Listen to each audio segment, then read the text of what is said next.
Hello, and welcome to this episode of Royals, Rebels, and Romantics. I'm Ann Lloyd. Now, if you're a frequent listener or watcher of the podcast, you might be thinking, why is Ann always on by herself lately? What has happened to all these guests? And don't worry, there are wonderful guests ahead.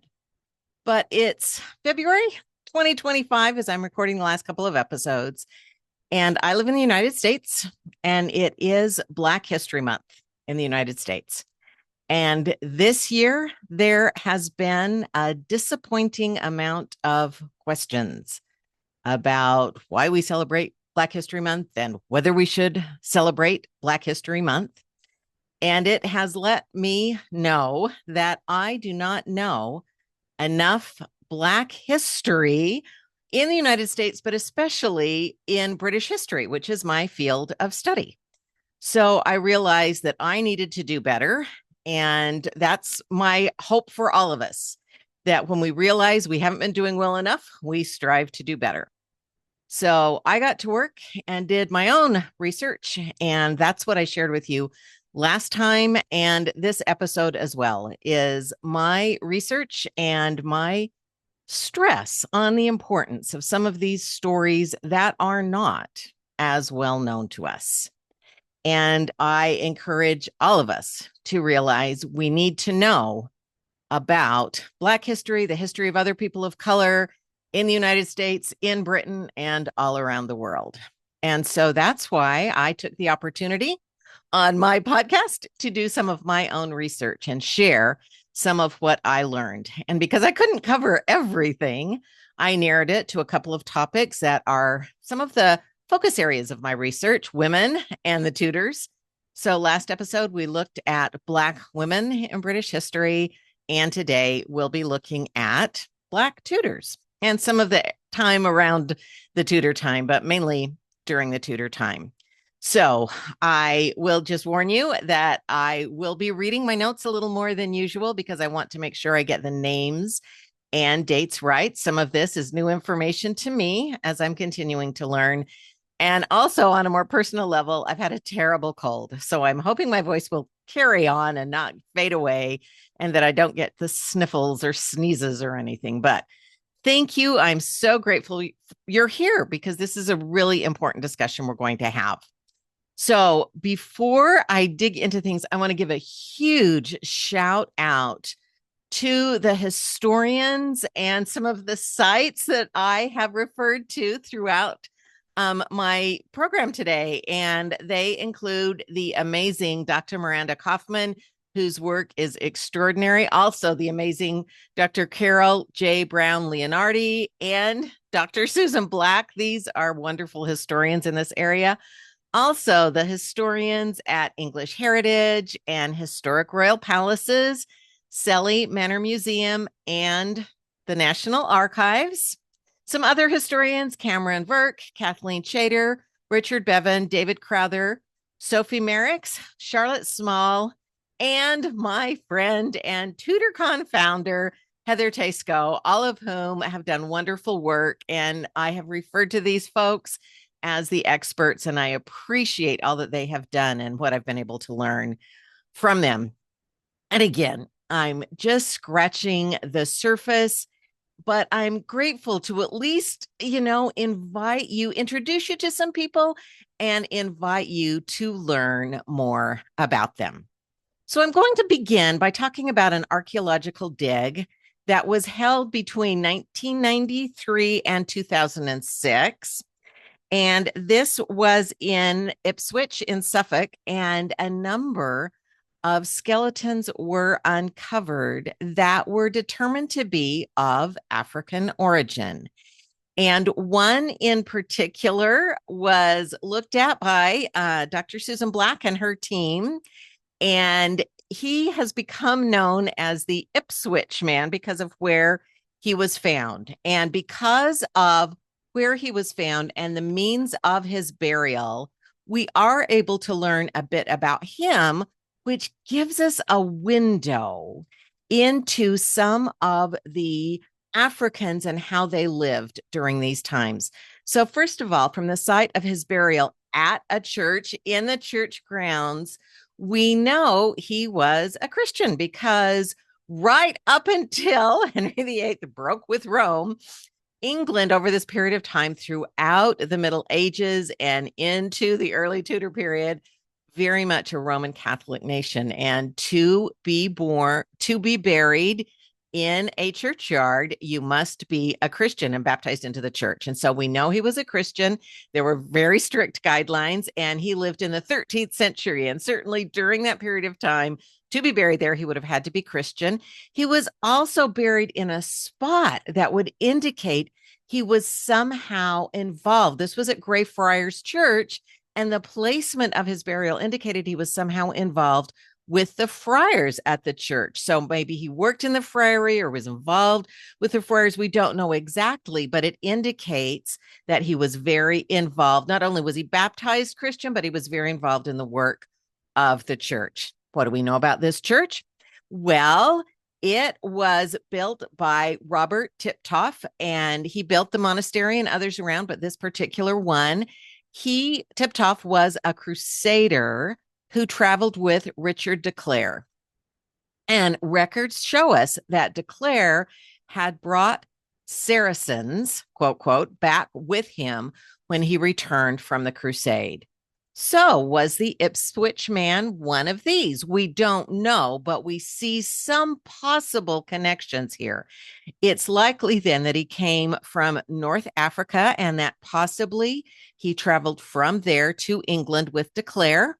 And whatever his standing had been earlier, or whatever his standing with de Clare, however he was treated, once he got to England, he was baptized into the church. He was Christian. He was an active member and participant in that church, and was buried on consecrated ground.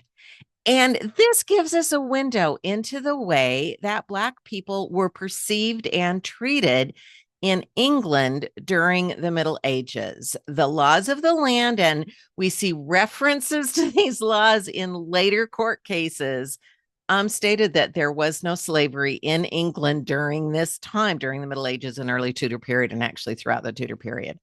So the Black Tudors who lived there, and this person was before the Tudors. So even in the Middle Ages, Black people were members of the church, were baptized, were active members of the church and the community. And in fact, it was religion that was the key factor in determining much of what you were able to experience rather than race. We see religion as sort of the differentiator. You could not be buried in the church if you weren't Christian, but if you were baptized and involved with the church, you could. So as the Middle Ages went on, we see some countries in Europe participating in colonization. And I want to mention in particular, so as we're going into the 15th century, into the 1400s, we have Spain and Portugal who were colonizing parts of Africa, South America, eventually North America, and the East Indies. What's happening in England? Well, from 1450 on, English people, and although it might not have affected every single person, but the nobles, those with money, and the royal family were embroiled in the Wars of the Roses.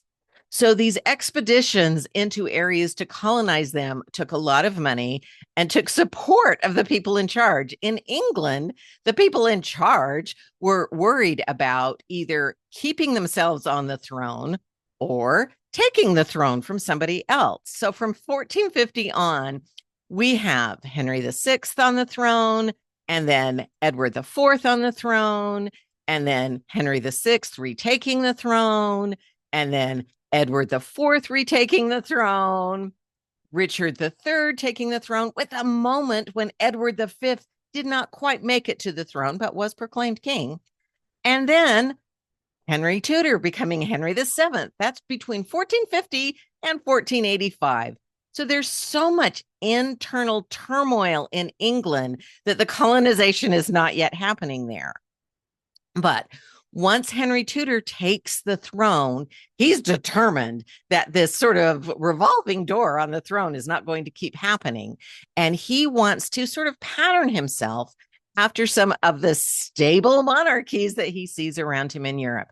And so he begins taking some of their practices and some of their ideas. He begins trading, he begins making alliances. For example, we know with Ferdinand and Isabella in Spain, he is very eager from the time his young son, Prince Arthur, is very young to arrange a marriage treaty. So he is interacting with these countries that have been colonizing. And so, although England is not colonizing, they're interacting and they are exposed to some of the things, some of the spices, some of the new plants, and some of the people that are coming over from these new areas of the world.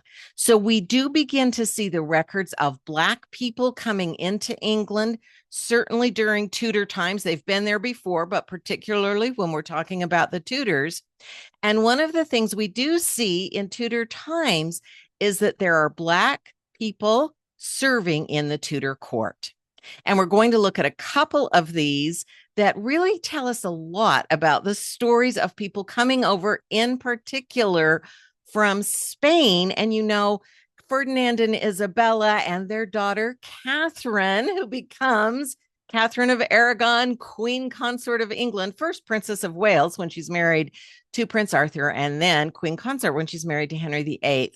But she brings in her retinue at least 2 servants with her that are from Africa or from the Indies that have this rich, wonderful background. And so we're going to look at a couple of these that we believe came with Catherine of Aragon.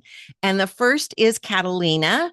Now, Catherine of Aragon was originally Catalina as well. Catherine's name was anglicized when she became an English royal, Princess of Wales first and then Queen. But Catalina, which may have been Catalina originally, was a young woman. She came with Catherine and she remained in Catherine's entourage of servants and household members and was a member of her bedchamber. She was one of the ladies of the bedchamber.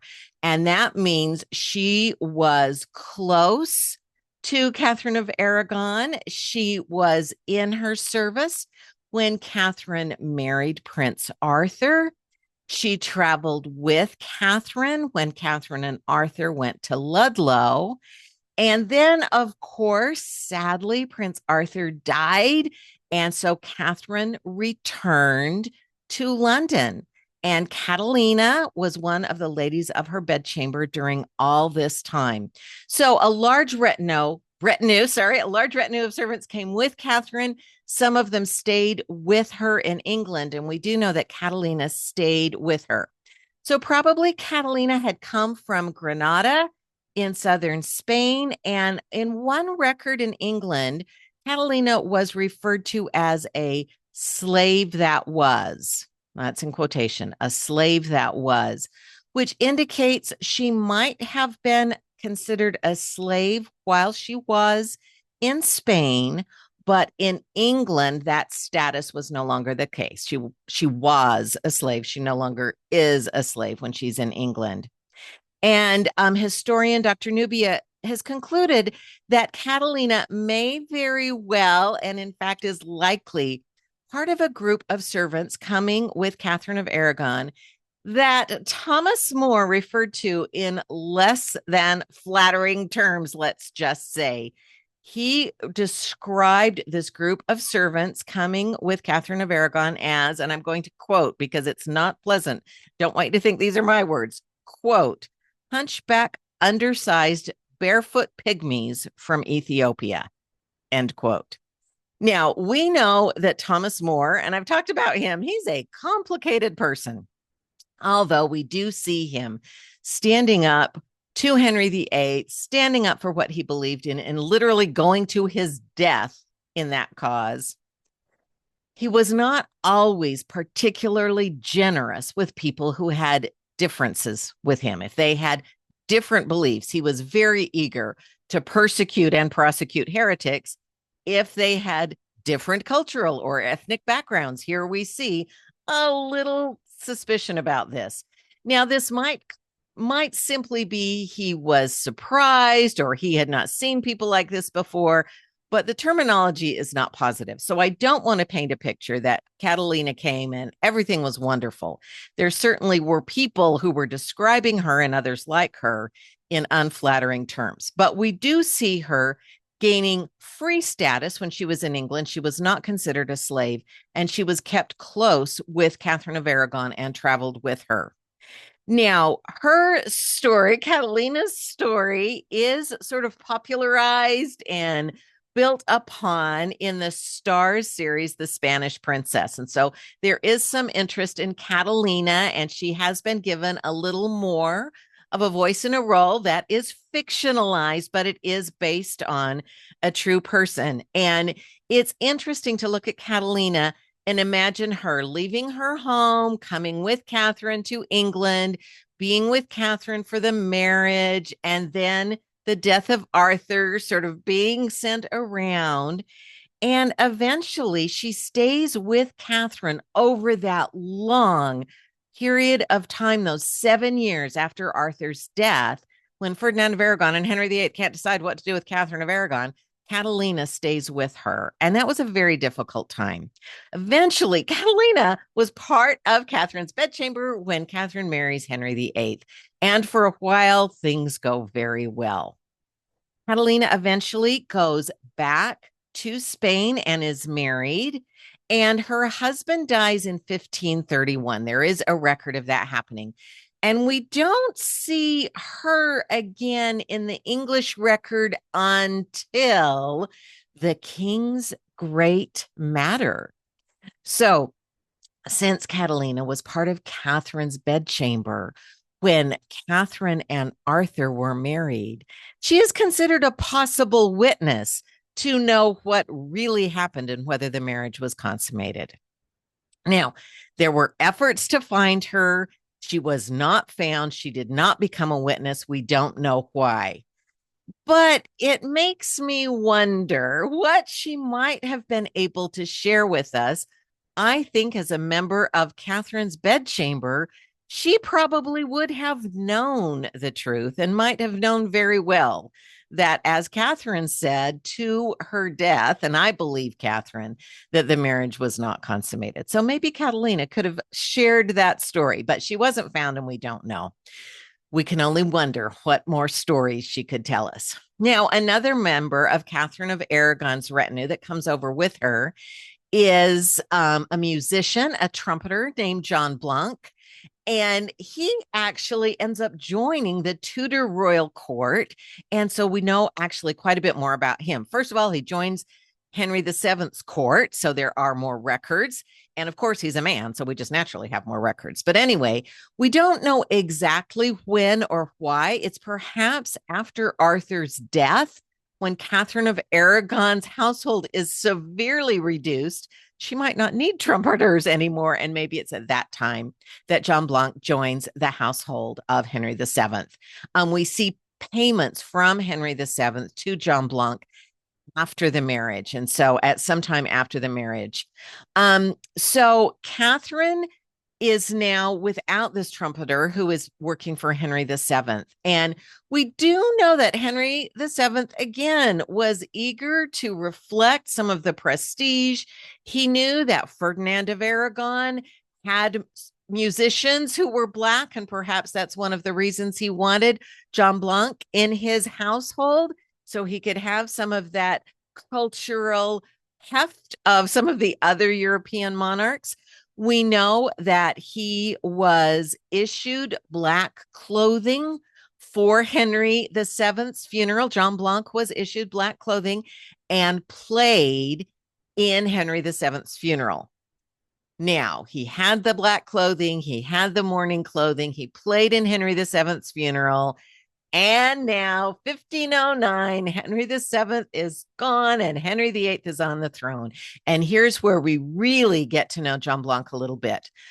We know that Henry VIII's accession to the throne was announced, according to the records, quote, by a blast of trumpets, We don't know if John Blanc was one of those trumpets, but we do know that he was issued clothing for the coronation and that he participated in the coronation. He was given special scarlet livery. So the Tudor general livery was that green and white Tudor colors, but this was special livery for the coronation. And we know this was issued to John Blanc, so he participated in the coronation ceremonies. And this was an indication of his status. He must have been one of a few really excellent trumpeters. I mean, you might have a lot or a large retinue of musicians, but if it comes time for the coronation, we want the best of the best. And another time, shortly after the 1509 coronation, in 1511, the Tournament of Westminster was held to celebrate the birth of young Prince Henry. So Catherine of Aragon had given birth to a son fairly early in Henry VIII's reign. And there were a number of celebrations, and it sort of culminated in this wonderful Tournament of Westminster. And there was a roll or a manuscript made, and I've seen a facsimile of it. It's a lengthy roll that celebrated the whole group as it would have processed past the royal box. And there were knights, and there were members of the clergy, and there were trumpeters. And this is one thing about John Blanc. He is recorded. His image is included in this ceremonial roll. And again, this was the grand celebration of the birth of his, he thought, first son. Well, it was his first son. I think Henry VIII was hoping for the first of many sons. Very sadly, that little baby only lived about 7 weeks. But at the time of the tournament, there was no indication of that. It was thought everything in the whole Tudor dynasty, Henry VIII's reign was off to this great start, and it was a huge celebration. And we know that John Blanc participated there. Again, this indicates his status and what a premier member of Henry VIII's musical court he was. And these outfits were made out of silver and gilt livery. And we see this records issued to John Blanc again. Now, in the document or the manuscript or the roll, whatever we want to call it, he is shown wearing a turban, and he's the only trumpeter who's wearing a turban. This might have been a nod to his heritage or his cultural background, or it might have been Henry VIII dressed in many different cultural outfits at different times. So we don't know that for certain, but it is possible that this was a nod to John Blanc's cultural background. There's another image of him in a French tapestry that celebrates the Field of Cloth of Gold in 1520, and we see him again there. And again, Field of Cloth of Gold. This was a huge celebration for Henry VIII, sort of his showing off to his frenemy, Francis I of France. And so he would have taken the best of the best again. Now, we learn a lot about John Blanc from these household records and payment records, which is a really interesting thing. He is paid as a trumpeter.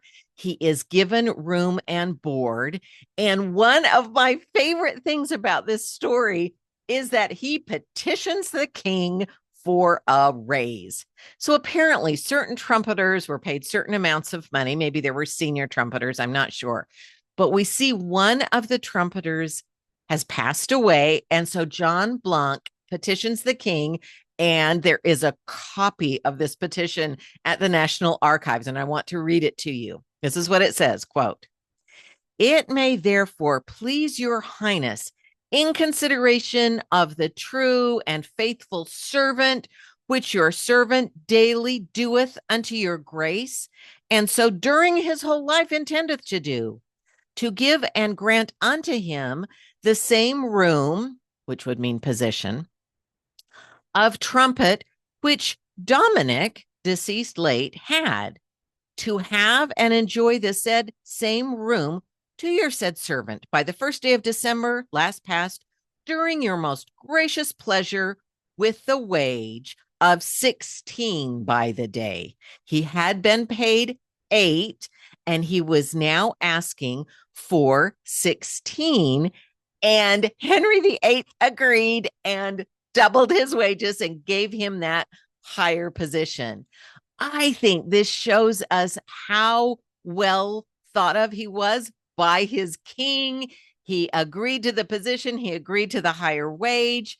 So as time goes on, we're now into we've had the Westminster tournament in 1511. In 1512, there is an indication that John Blanc got married, and Henry VIII gave him a new wedding outfit of a velvet gown and a hat. Now, we don't know much about the woman John Blanc married, but it is possible she was an English woman. There was a lot of interracial marriages during this time. And so it would appear that, yes, he might very well have married an English woman. And it's very likely by the time he does that, that he was baptized as a Christian, because to get married again in the church, and if Henry VIII is involved, this early on, he's still very Catholic. If Henry VIII is involved, he would have insisted that the wedding happen in a church. And so we believe from that, from Henry VIII's involvement and his approval of John Blanc and his giving him the raise, that again, religion is the determining factor, not race, that he would have been a Christian.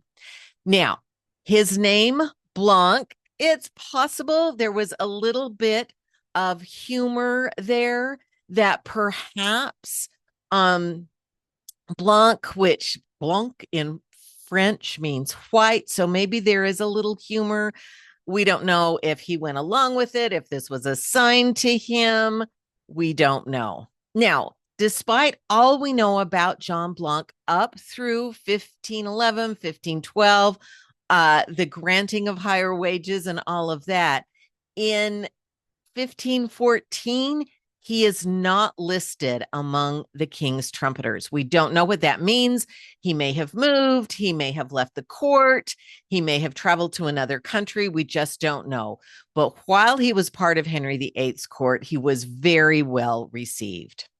Now, there's another Black Tudor in the story of Henry VIII that plays a really important role, a very different role, and that is the African Jacques Francis.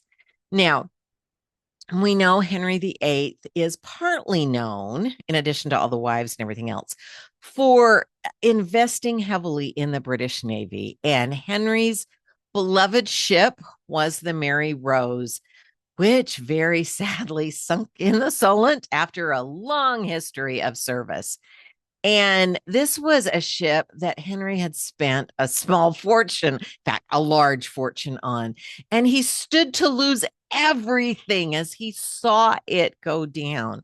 And so he wanted to recover as much of the weaponry, or as much, they didn't have the technology then to raise the ship as has been done, but he wanted to recover anything he could. And so he reached out to and hired a Venetian, Peter Paolo Corsi, to salvage as much of the ship as possible. And in Corsi's group of sailors, there was a Jacques Francis. Dr. Miranda Kaufman thinks Francis was probably born on the coast of West Africa, where swimming and diving were a common skill to be learned. Swimming was not yet sort of the sport or the fun activity. It was designed as a skill that could enable you to be hired for very special things, and diving in particular. This is before the time of equipment, so divers simply had to hold their breath for extremely long periods of time. And it's likely that Jacques was able to develop this skill in Africa. We know that he spent some time in Southampton, also a coast, and could have done some diving there before he joined Corsi and came to work for Henry VIII. So as part of the recovery after the sinking of the Mary Rose, he would dive into the ocean bed. They saw, I mean, Henry sadly watched the ship go down, as did many other people. They knew where it was. And so Jacques would dive down. He would tie a rope around whatever part of the cannon so that it could be hoisted up to the surface. And he was performing this work during 1546. And he was one of the key people mentioned over and over as being successful. He was able to go down. He was able to stay underwater long enough to help bring this up. And this gave him a great deal of status as a very skilled diver, and he was known for this. And Henry VIII was appreciative because this ship had meant so much to him. Now, later in 1548, we know that he's still involved in London. We don't know exactly everything he's doing, but he is called to testify in a court case. And not every person in England was considered eligible to give testimony. So his status and recognition of him as a skilled diver and as a person, we believe because of that, he was probably again baptized as a Christian, because that was a big determining factor. But he was thought well enough of to give testimony in court. And so that's just another indication of his status. And so these are just a few examples during the early Tudor period. And getting into the mid-Tudor period, we've got the first two Tudor monarchs, Henry VII and Henry VIII. We're into toward the middle of the century.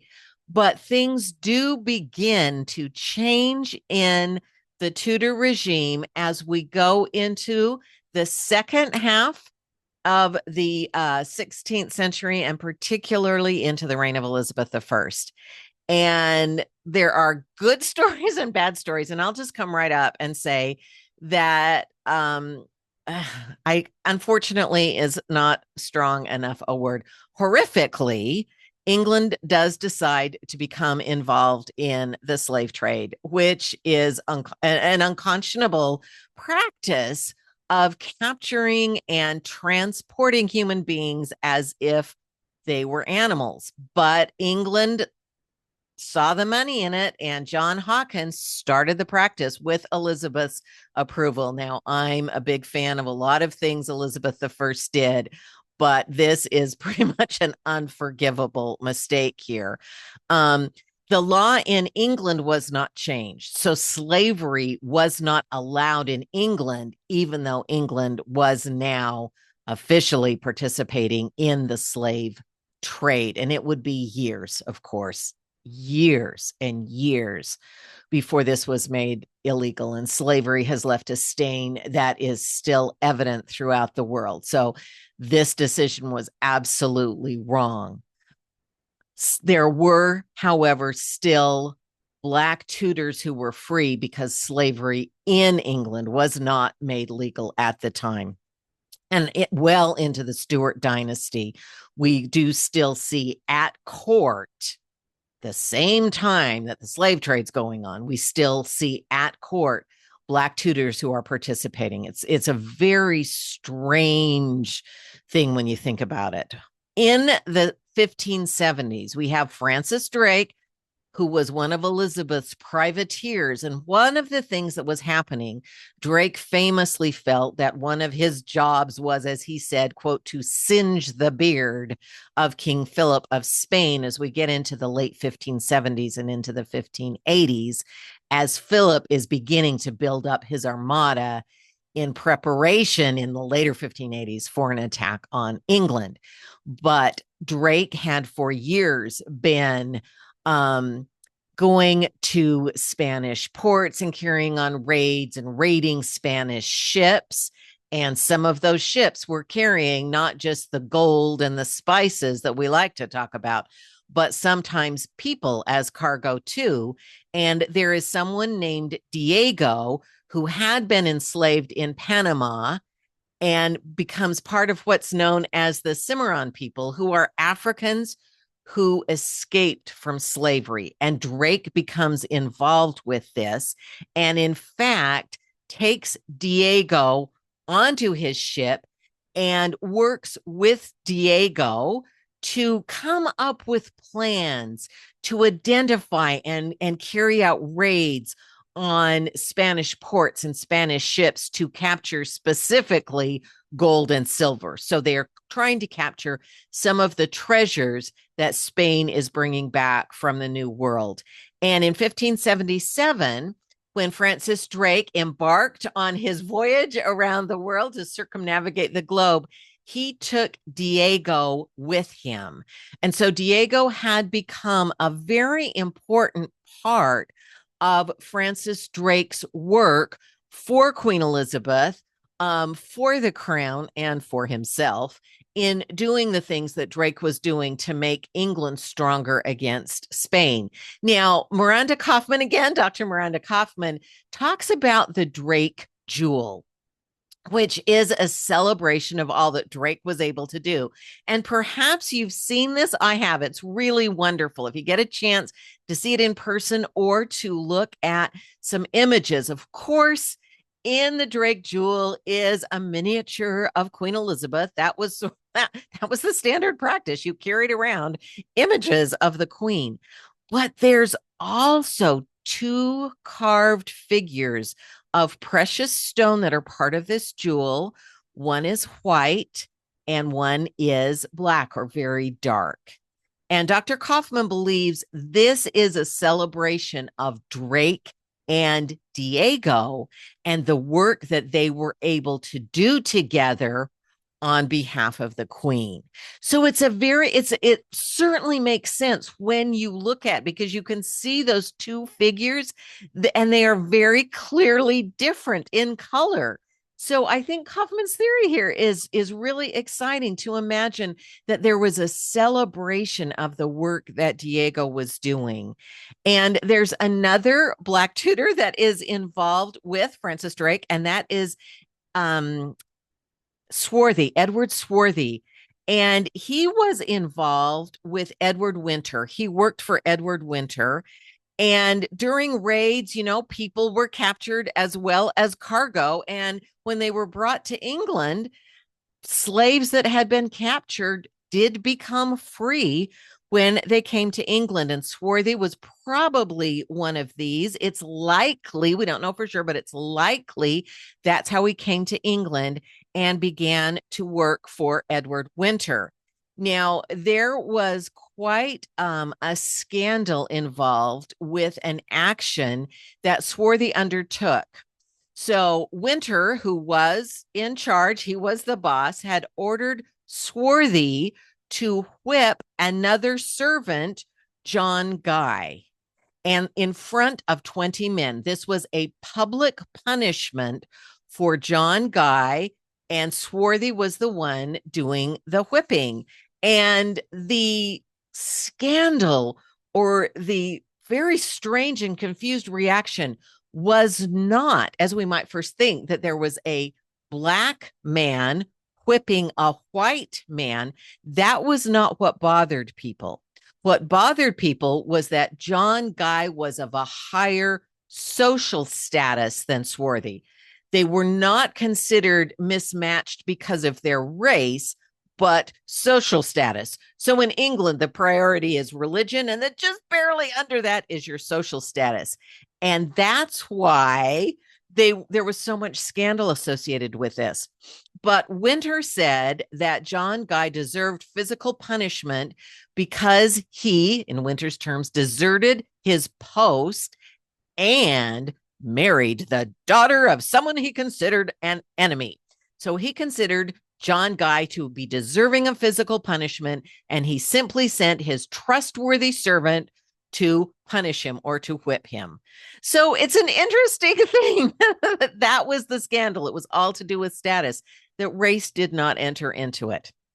Now, in the later Elizabethan time, and we're coming to the end of Tudor times, there was a neighborhood in Aldgate along Brick Lane, and BBC News Magazine has stated that, according to their research, this was the first, or at least one of the first, Black neighborhoods in London, where there was a collection or within a community, at least 20, maybe 25 Black households living within a fairly closely knit community.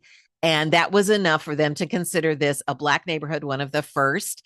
The people who lived there were mostly domestic servants, which was true of many neighborhoods in London. There were also some musicians and entertainers, as we have seen. Those often worked at the court. One man was thought to be possibly working at the bell foundry because he lived very near there. And St. Baldulph's registry, the church registry, gives us a lot of information about some of these people because, again, to be successful, to be accepted into society, you were baptized. Now we're no longer in the Catholic Church. This is the reign of Elizabeth. We're in the Anglican Church, but that's where you're baptized. That's where your records are in the church. And that's how we know about these people. And one example is Mary Phyllis. We think she came to England in the 1580s. She's came from Morocco and is likely the daughter of a shoemaker and basket maker, father shoemaker, mother basket maker. When she first came to England, she worked for John Barker.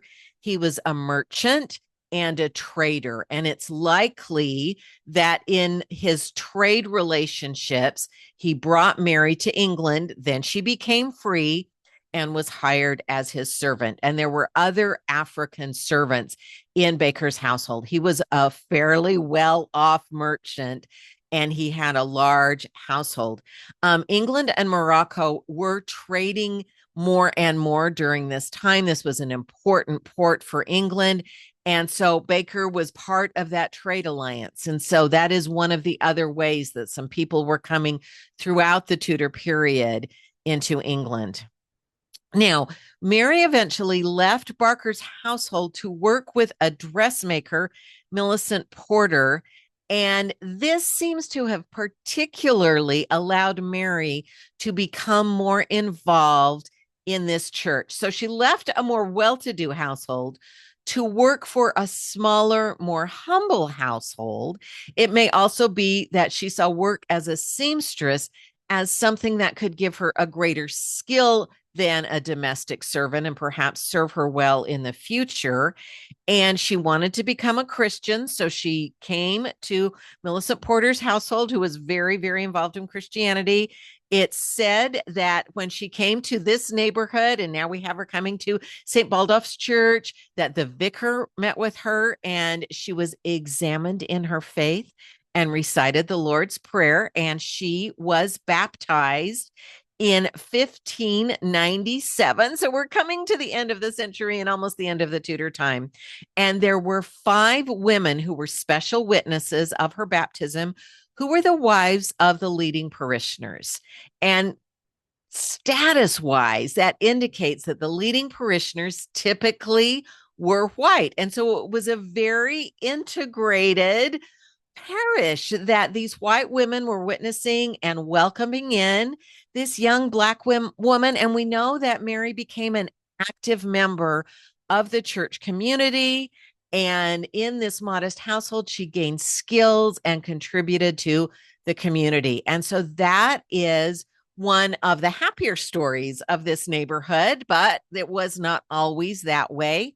There's another person who is in the records. Her name is Lucy Negro. And she had become, although she was earlier in her younger days, a dancer for the Queen. As she got older, perhaps less able to dance. We don't know for sure, but eventually in 1600, she is listed in the records as a fairly well-known prostitute in the area and referred to specifically in some of the records with men requesting her.